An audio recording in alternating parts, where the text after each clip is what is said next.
आज हम यजकेल की पुस्तक में अध्याय 27, 28 और 29 का अध्ययन करेंगे। अध्याय 27। यहोवा का यह वचन मेरे पास पहुंचा, हे मनुष्य के संतान, सोर के विषय एक विलाप का गीत बनाकर उससे यूं कह, हे समुद्र के पेठाओं पर रहने वाली, हे बहुत से द्वीपों के लिए देश देश के लोगों के साथ व्यापार करने वाली, परमेश्वर यहोवा यूं कहता है, हे सोर, तूने कहा है कि मैं सर्वांग सुंदर हूँ। तेरे सिवाने समुद्र के बीच है, तेरे बनाने वाले ने तुझे सर्वांग सुंदर बनाया। तेरी सब पटरियां सनीर पर्वत के सनोवर की लकड़ी की बनी है। तेरे मस्तूल के लिए लबानोन के देवदार लिए गए हैं। तेरे डांड बाशान के बांज वृक्षों के बने। तेरे जहाजों का पटाव कीतियों के द्वीपों से लाए हुए सीधे सनोवर की हाथी दांत झड़ी हुई लकड़ी का बना। तेरे जहाजों के पाल मिस्र से लाए हुए बूटेदार सन के कपड़े के बने कि तेरे लिए झंडे का काम दे। तेरी चांदनी एलिशा के द्वीपों से लाए हुए नीले और बैंगनी रंग के कपड़ों की बनी। तेरे खेने वाले सिदोन और अरबद के रहने वाले थे। हे सोर, तेरे ही बीच के बुद्धिमान लोग तेरे मांझी थे। तेरे कारीगर जोड़ाई करने वाले गबल नगर के पुरनिये और बुद्धिमान लोग थे। तुझ में व्यापार करने के लिए मल्लाहों समेत समुद्र पर के सब जहाज तुझ में आ गए थे। तेरी सेना में फारसी, लूदी और पूती लोग भर्ती हुए थे। उन्होंने तुझ में ढाल और टोपी टांगी और उन्हीं के कारण तेरा प्रताप बढ़ा था। तेरी शहरपनाह पर तेरी सेना के साथ अरबद के लोग चारों ओर थे और तेरे गुम्मटों में शूरवीर खड़े थे। उन्होंने अपनी ढालें तेरी चारों ओर की शहरपनाह पर टांगी थी। तेरी सुंदरता उनके द्वारा पूरी हुई थी। अपनी सब प्रकार की संपत्ति की बहुतायत के कारण तशीनशी लोग तेरे व्यापारी थे। उन्होंने चांदी, लोहा, रांगा और सीसा देकर तेरा माल मोल लिया। यावान, तुबल और मेशेक के लोग तेरे माल के बदले दास दासी और पीतल के पात्र तुझसे व्यापार करते थे। तो गर्मा के घराने के लोगों ने तेरी संपत्ति लेकर घोड़े, सवारी के घोड़े और खच्चर दिए। ददानी तेरे व्यापारी थे। बहुत से द्वीप तेरे हाट बने थे। वे तेरे पास हाथी दांत की सींग और आबनूस की लकड़ी व्यापार में लाते थे। तेरी बहुत कारीगरी के कारण आराम तेरा व्यापारी था। मरकत, बैंगनी रंग का और बूटेदार वस्त्र, सन, मूंगा और लालड़ी देकर वे तेरा माल लेते थे। यहूदा और इस्राएल भी तेरे व्यापारी थे। उन्होंने मिन्नत का गेहूं, पन्नग और मधु, तेल और बलसान देकर तेरा माल लिया। तुझ में बहुत कारीगरी हुई और सब प्रकार का धन इकट्ठा हुआ। इससे दमिश्क तेरा व्यापारी हुआ। तेरे पास हेलबोन का दाख मधु और उजला ऊन पहुंचाया गया। बदान और यावान ने तेरे माल के बदले में सूत दिया और उनके कारण फौलाद, तज और अगर में भी तेरा व्यापार हुआ। सवारी के 4 जामे के लिए ददान तेरा व्यापारी हुआ। अरब और केदार के सब प्रधान तेरे व्यापारी ठहरे। उन्होंने मेमने, मेढ़े और बकरे लाकर तेरे साथ लेन देन किया। शबा और रामा के व्यापारी तेरे व्यापारी ठहरे। उन्होंने उत्तम उत्तम जाति का सब भांति का मसाला, सर्व भांति के मणि और सोना देकर तेरा माल लिया। हारान, कन्ने, एदेन, शबा के व्यापारी और अशुर और कलमद, ये सब तेरे व्यापारी ठहरे। इन्होंने उत्तम उत्तम वस्तुएं अर्थात ओढ़ने के नीले और बूटेदार वस्त्र और डोरियों से बंधी और देवदार की बनी हुई चित्र विचित्र कपड़ों की पेटियां लाकर तेरे साथ लेन देन किया। तर्शीश के जहाज तेरे व्यापार के माल के ढोने वाले हुए। उनके द्वारा तू समुद्र के बीच रहकर बहुत धनवान और प्रतापी हो गई थी। तेरे खिवैयों ने तुझे गहरे जल में पहुंचा दिया है और पुरवाई ने तुझे समुद्र के बीच तोड़ दिया है। जिस दिन तू डूबेगी उसी दिन तेरा धन, संपत्ति, व्यापार का माल, मल्लाह, मांझी, जुड़ाई का काम करने वाले व्यापारी लोग और तुझ में जितने सिपाही है और तेरी सारी भीड़ भाड़ समुद्र के बीच गिर जाएगी। तेरे मांझियों की चिल्लाहट के शब्द के मारे तेरे आसपास के स्थान कांप उठेंगे और सब खेने वाले और मल्लाह और समुद्र में जितने मांझी रहते हैं वे अपने अपने जहाज पर से उतरेंगे और वे भूमि पर खड़े होकर तेरे विषय में ऊंचे शब्द से बिलक बिलक कर रोएंगे। वे अपने अपने सिर पर धूली उड़ाकर राख में लौटेंगे और तेरे शोक में अपने सिर मुंडवा देंगे और कमर में टाट बांधकर अपने मन के कड़े दुख के साथ तेरे विषय में रोएंगे और छाती पीटेंगे। वे विलाप करते हुए तेरे विषय में विलाप का यह गीत बनाकर गाएंगे। सोर जो अब समुद्र के बीच चुपचाप पड़ी है, उसके तुल्य कौन नगरी है। जब तेरा माल समुद्र पर से निकलता था तब बहुत सी जातियों के लोग तृप्त होते थे। तेरे धन और व्यापार के माल की बहुतायत से पृथ्वी के राजा धनी होते थे। जिस समय तू अथाह जल में लहरों से टूटी, उस समय तेरे व्यापार का माल और तेरे सब निवासी भी तेरे भीतर रहकर नाश हो गए। टापुओं के सब रहने वाले तेरे कारण विस्मित हुए और उनके सब राजाओं के रोए खड़े हो गए और उनके मुंह उदास देख पड़े हैं। देश देश के व्यापारी तेरे विरुद्ध हथौड़ी बजा रहे हैं। तू भय का कारण हो गई है और फिर स्थिर न रह सकेगी। इस अध्याय में अहंकार और पाप सोर के राजा को पतन और विनाश की ओर ले जाता है। सोर एक अत्यधिक व्यापारिक शहर था और इसका ध्यान अपने सभी अन्य सहयोगियों से खुद को ऊपर उठाने पर था।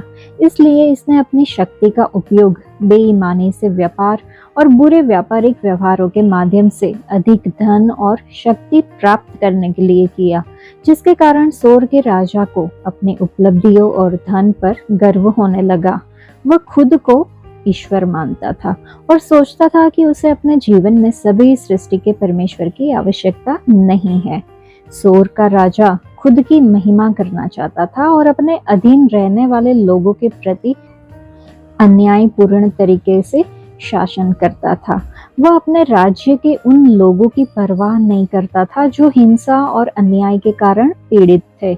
उसने उन लोगों के अधिकारों की रक्षा नहीं की जिनके साथ उसने व्यापार किया था, बल्कि अपनी शक्ति का उपयोग करके उनका उल्लंघन किया। नाम और शक्ति के लालच और अपनी उपलब्धियों और धन पर उसका घमंड सोर के राजा के पतन और विनाश का कारण बना। परमेश्वर और उसके लोगों के विरुद्ध उसके पाप ने परमेश्वर को उस पर और सोर के शहर पर न्याय करने के लिए प्रेरित किया। परमेश्वर ने सोर के देश को उसके घमंड और पाप के कारण नष्ट कर दिया, जो अपने निर्माता को भूल गया था। प्रभु हमें परमेश्वर की असीम दया पर भरोसा करके एक विनम्र जीवन जीने और परमेश्वर के बच्चों के रूप में जीने में मदद करे, ऐसी प्रार्थना करनी होगी। तो इस अध्याय में सोर को एक राजसी व्यापारिक शहर के रूप में दर्शाया गया है, जो समृद्ध और शक्तिशाली है, जो मानवीय गौरव और उपलब्धि का प्रतीक है। सोर के व्यापार मार्गों और वस्तुओं का विस्तृत विवरण शहर के प्रभाव और देशों के परस्पर जुड़ाव को दर्शाता है। विलाप सोर के अहंकार और परमेश्वर के प्रति अनादर के कारण उसके अपरिहार्य पतन को उजागर करता है। वचन 26 में लिखा है कि तेरे खिवैयों ने तुझे गहरे जल में पहुंचा दिया है और पुरवाई ने तुझे समुद्र के बीच तोड़ दिया है। इस वचन में परमेश्वर भविष्यवक्ता यजकेल के माध्यम से सोर शहर के पतन के बारे में बात करते हैं। सोर एक समृद्ध और शक्तिशाली व्यापारिक शहर था, जिसके पास मजबूत जहाज और कुशल नाविक थे।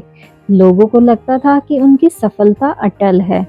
हालांकि जब पूर्वी हवा मतलब कि परमेश्वर के न्याय का प्रतीक आया तो उनके जहाज टूट गए और उन्होंने सब कुछ खो दिया।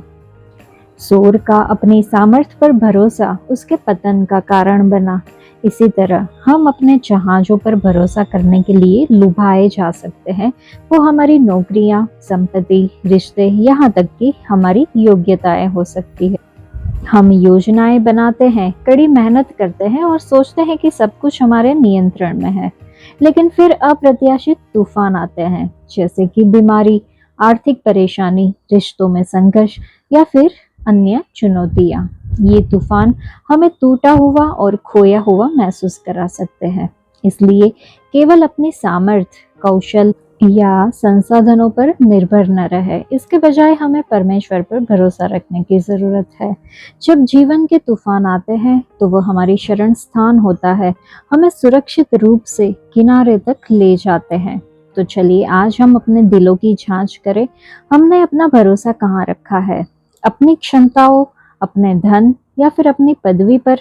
हम अपने जीवन को सांसारिक सफलता की बदलती रेत पर न बनाएं, बल्कि अपने विश्वास की दृढ़ नींव पर बनाए। अध्याय 28। यहोवा का ये वचन मेरे पास पहुंचा। हे मनुष्य के संतान, सोर के प्रधान से कह, परमेश्वर यहोवा यूं कहता है कि तूने मन में फूल कर ये कहा है, मैं ईश्वर हूँ, मैं समुद्र के बीच परमेश्वर के आसन पर बैठा हूँ। परंतु यद्यपि तू अपने आप को परमेश्वर सा दिखाता है, तो भी तू ईश्वर नहीं, मनुष्य ही है। तू दानियेल से अधिक बुद्धिमान तो है, कोई भेद तुझसे छिपा न होगा। तूने अपनी बुद्धि और समझ के द्वारा धन प्राप्त किया और अपने भंडारों में सोना चांदी रखा है। तूने बड़ी बुद्धि से लेन देन किया, जिससे तेरा धन बढ़ा और धन के कारण तेरा मन फूल उठा है। इस कारण परमेश्वर यहोवा यूं कहता है, तू जो अपना मन परमेश्वर सा दिखाता है, इसलिए देख, मैं तुझ पर ऐसे परदेशियों से चढ़ाई करवाऊंगा जो सब जातियों से अधिक बलात्कारी है। वे अपनी तलवारें तेरी बुद्धि की शोभा पर चलाएंगे और तेरी चमक दमक को बिगाड़ेंगे। वे तुझे कब्र में उतारेंगे और तू समुद्र के बीच के मारे हुओं की रीति पर मर जाएगा। तब क्या तू अपने घात करने वाले के सामने कहता रहेगा कि तू परमेश्वर है? तू अपने घायल करने वाले के हाथ में ईश्वर नहीं, मनुष्य ही ठहरेगा। तू परदेशियों के हाथ से खतनाहीन लोगों की नाई मारा जाएगा, क्योंकि मैं ही ने ऐसा कहा है। परमेश्वर यहोवा की यह वाणी है। फिर यहोवा का यह वचन मेरे पास पहुंचा। हे मनुष्य के संतान, सोर के राजा के विषय में विलाप का गीत बनाकर उससे कह, परमेश्वर यहोवा यूं कहता है, तू तो उत्तम से भी उत्तम है, तू बुद्धि से भरपूर और सर्वांग सुंदर है। तू परमेश्वर की एदेन नाम बारी में था। तेरे पास आभूषण, माणिक, पद्मराग, हीरा, फिरोजा, सुलेमानी मणि, यशब, नीलमणि, मरकद और लाल सब भांति के मणि और सोने के पहरावे थे। तेरे डफ और बांसुलियां तुझी में बनाई गई थी। जिस दिन तू सिरजा गया था, उस दिन वे भी तैयार की गई थी। तू छाने वाला अभिषिक्त करूब था। मैंने तुझे ऐसा ठहराया कि तू परमेश्वर के पवित्र पर्वत पर रहता था। तू आग सरीखे चमकने वाले मणियों के बीच चलता फिरता था। जिस दिन से तू सिरजा गया और जिस दिन तक तुझ में कुटिलता न पाई गई, उस समय तक तू अपनी सारी चाल चलन में निर्दोष रहा। परंतु लेन देन की बहुतायत के कारण तू उपद्रव से भरकर पापी हो गया। इसी से मैंने तुझे अपवित्र जानकर परमेश्वर के पर्वत पर से उतारा। और हे छाने वाले करूब, मैंने तुझे आग सरीखे चमकने वाले मणियों के बीच से नाश किया है। सुंदरता के कारण तेरा मन फूल उठा था और वैभव के कारण तेरी बुद्धि बिगड़ गई थी। मैंने तुझे भूमि पर पटक दिया और राजाओं के सामने तुझे रखा कि वे तुझको देखे। तेरे अधर्म के कामों की बहुतायत से और तेरे लेन देन की कुटिलता से तेरे पवित्र स्थान अपवित्र हो गए। सो मैंने तुझ में से ऐसी आग उत्पन्न की जिससे तू भस्म हुआ, और मैंने तुझे सब देखने वालों के सामने भूमि पर भस्म कर डाला है। देश देश के लोगों में से जितने तुझे जानते हैं, सब तेरे कारण विस्मित हुए।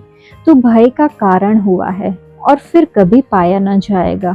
यहोवा का ये वचन मेरे पास पहुंचा। हे मनुष्य के संतान, अपना मुख सीदोन की ओर करके उसके विरुद्ध भविष्यवाणी कर और कह, प्रभु यहोवा यूं कहता है सीदोन, मैं तेरे विरुद्ध हूँ। मैं तेरे बीच अपनी महिमा कराऊंगा। जब मैं उसके बीच दंड दूंगा और उसमें अपने को पवित्र ठहराऊंगा, तब लोग जान लेंगे कि मैं यहोवा हूँ। मैं उसमें मरी फैलाऊंगा और उसकी सड़कों में लहू बहाऊंगा और उसके चारों ओर तलवार चलेगी। तब उसके बीच घायल लोग गिरेंगे और वे जान लेंगे कि मैं यहोवा हूँ।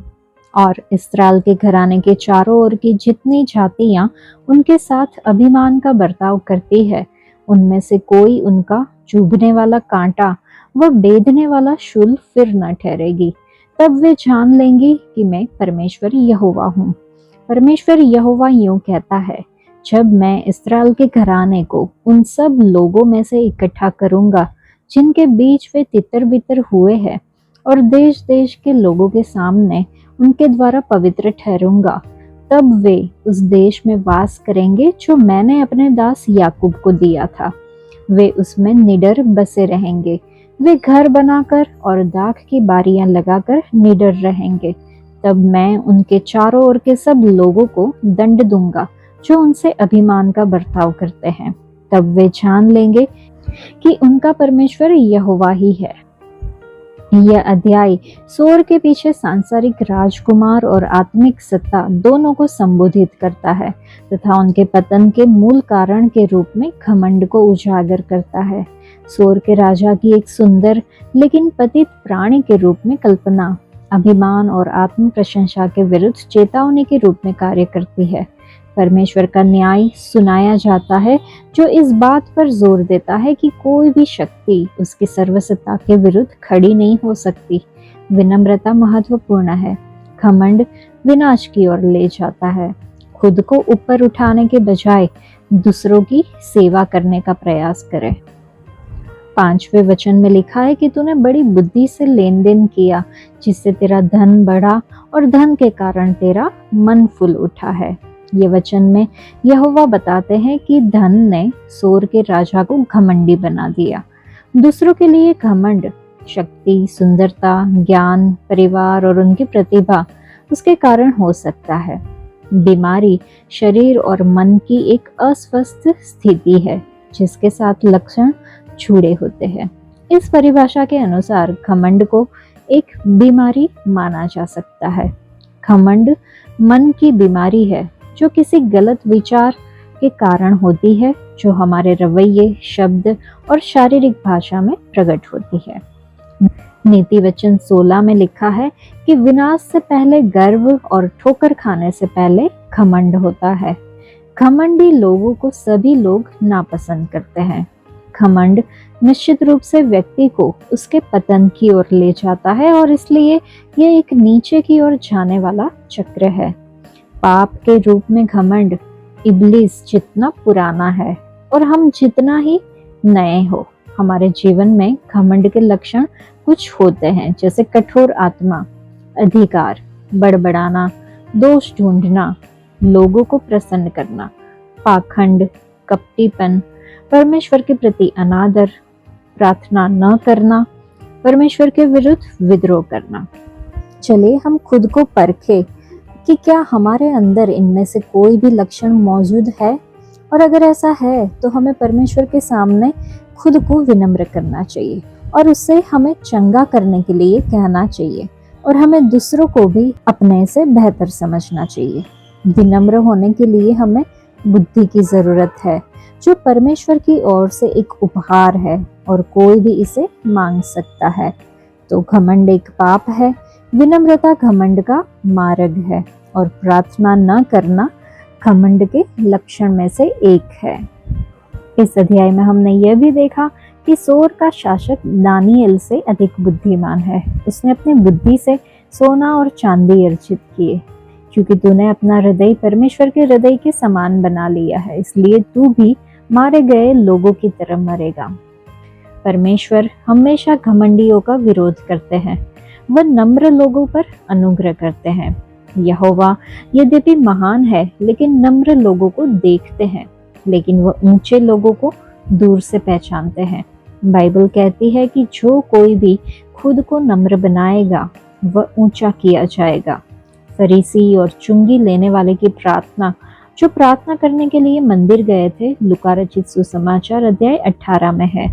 इसमें चुंगी लेने वाले जिसने खुद को नम्र किया और प्रार्थना की, वह वही था जो धर्मी होकर घर लौटा। आपस में एक सा मन रखो, अभिमान न हो, परंतु दीनों के साथ संगति रखो, अपने दृष्टि में बुद्धिमान न हो, ऐसा वचन में लिखा है। घमंड प्रभु के लिए घृणित है, इसलिए हमें नम्रता से चलना चाहिए। अध्याय 29। 10वें वर्ष के 10वें महीने के 12वें दिन को यहोवा का ये वचन मेरे पास पहुंचा। हे मनुष्य के संतान, अपना मुख मिस्र के राजा फिरौन की ओर करके उसके और सारे मिस्र के विरुद्ध भविष्यवाणी कर। यह कह, परमेश्वर यहोवा यूं कहता है, हे मिस्र के राजा फिरौन, मैं तेरे विरुद्ध हूँ। हे बड़े नगर, तू जो अपनी नदियों के बीच पड़ा रहता है, जिसने कहा है कि मेरी नदी मेरी नीज की है और मैं ही ने उसको अपने लिए बनाया है।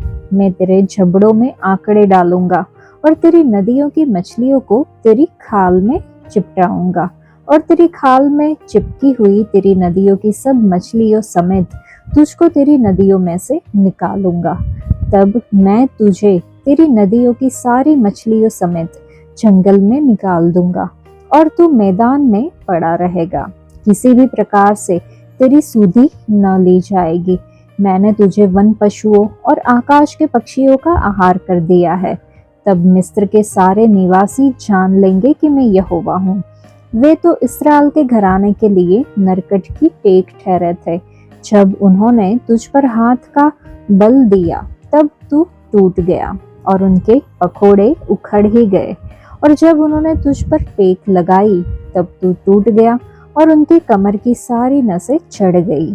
इस कारण प्रभु यहोवा यूं कहता है, देख, मैं तुझ पर तलवार चलवा कर तेरे मनुष्य और पशु सबों को नाश करूंगा। तब मिस्र देश उजाड़ ही उजाड़ होगा और वे जान लेंगे कि मैं यहोवा हूँ। उसने कहा है कि मेरी नदी मेरी अपनी ही है और मैं ही ने उसे बनाया।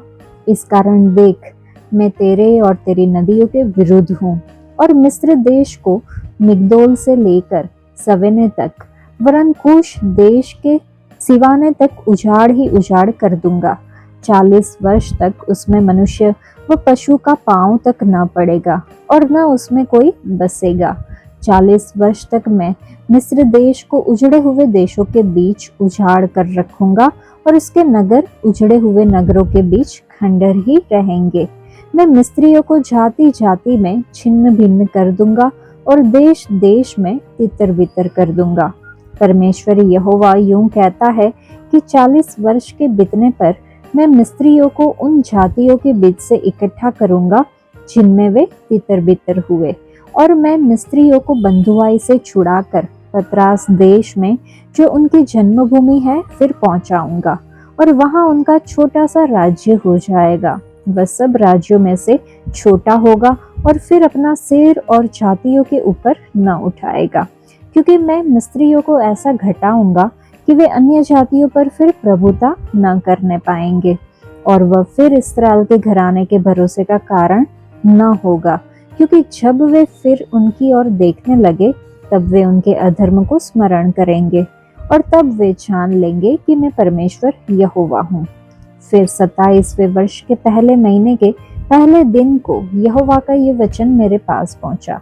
हे मनुष्य के संतान, बाबुल के राजा नबूकदनेस्सर ने सोर के घेरने में अपनी सेना से बड़ा परिश्रम कराया।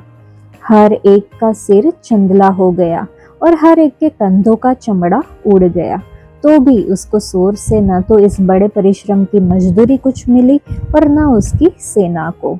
इस कारण परमेश्वर यहोवा यूं कहता है, देख, मैं बाबुल के राजा नबूकदनेस्सर को मिस्र देश दूंगा और वह उसकी भीड़ को ले जाएगा और उसकी धन संपत्ति को लूट कर अपना कर लेगा। सो यही मजदूरी उसकी सेना को मिलेगी। मैंने उसके परिश्रम के बदले में उसको मिस्र देश इस कारण दिया है कि उन लोगों ने मेरे लिए काम किया था। परमेश्वर यहोवा की यही वाणी है।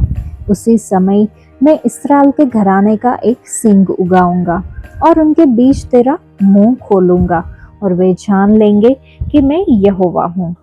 इस अध्याय में परमेश्वर मिस्र के विरुद्ध न्याय सुनाते हैं, जो इस्राएल का विरोध करने और अपनी सामर्थ्य पर भरोसा करने में उसकी भूमिका को दर्शाता है।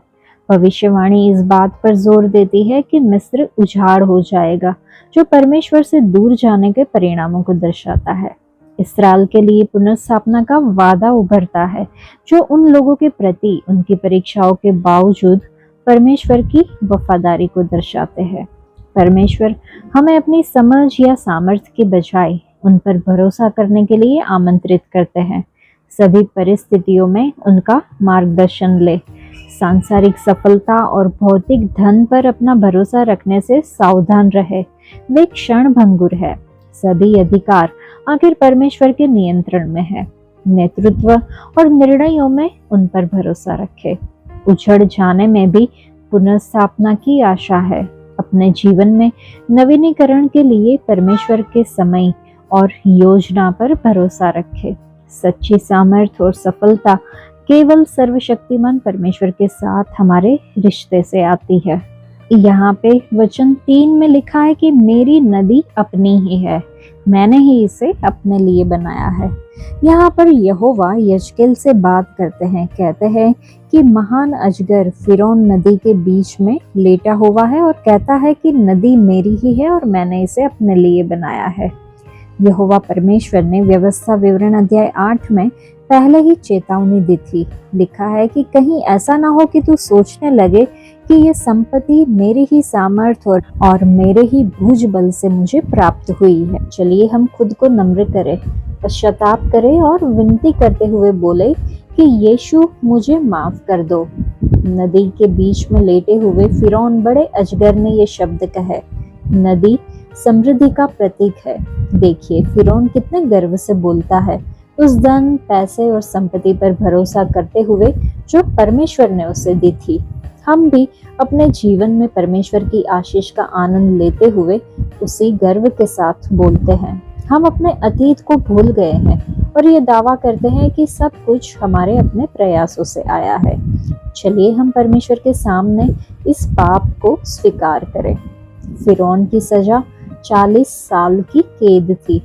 हमारे जीवन में भी हमारे बंधनों का मूल कारण हमारा अभिमान, हमारे विचार और शब्द है। पाप की मजदूरी तो मृत्यु है, ऐसा रोमियो की पत्री अध्याय 6 में लिखा है। इसलिए हमारी आत्माएं फिर गई है, हम भटक गए हैं और हम अपने पहले से प्यार से गिर गए हैं। न केवल हम बल्कि हमारे परिवार और बच्चे भी शैतान के जाल में बंदी बन गए हैं। चलिए हम खुद को सच्चा व नम्र बनाएं और विनती करें कि यीशु हम पर दया करें। हमारे लिए हमें क्षमा करने और मुक्त करने के लिए हमारे प्रभु यीशु मसीह ने हमारे पापों के प्रायश्चित के रूप में खुद को अर्पित किया। पहले यूहन्ना की पत्री में है और फिलिपियों की पत्री अध्याय 2 में है कि उसने मृत्यु तक, क्रूस की मृत्यु तक आज्ञाकारी बनकर अपने आप को दीन किया। इस सत्य को समझते हुए हमें खुद को दीन करना चाहिए और अपने स्वर्गीय पिता के पास लौट जाना चाहिए। जिस तरह पिता उड़ाऊ पुत्र की उत्सुकता से प्रतीक्षा कर रहे थे, उसी तरह हमारा स्वर्गीय पिता भी हमारी प्रतीक्षा कर रहे हैं। तो चलिए आज हम खुद को दीन करें, हम यीशु की महिमा करें जिन्होंने हमारे लिए अपना जीवन दे दिया। हम उनके स्वरूप में खुद को तैयार करें और स्वर्ग के राज्य के लिए खुद को तैयार करें। यीशु मसीह जल्द ही आ रहे हैं और ये समय निकट है। आज हमारे उद्धार का दिन है, कल हमारा नहीं है। पवित्र आत्मा हम में से प्रत्येक को इन वचनों के अनुसार तैयार करे और आशीष दे। किसी के जीवन का सबसे महान क्षण वो होता है जब वो मसीह को स्वीकार करते हैं। मसीह के प्रति समर्पण का यह क्षण एक ऐसे परिवर्तन को दर्शाता है जो असीम रूप से हर चीज से अधिक महत्वपूर्ण है।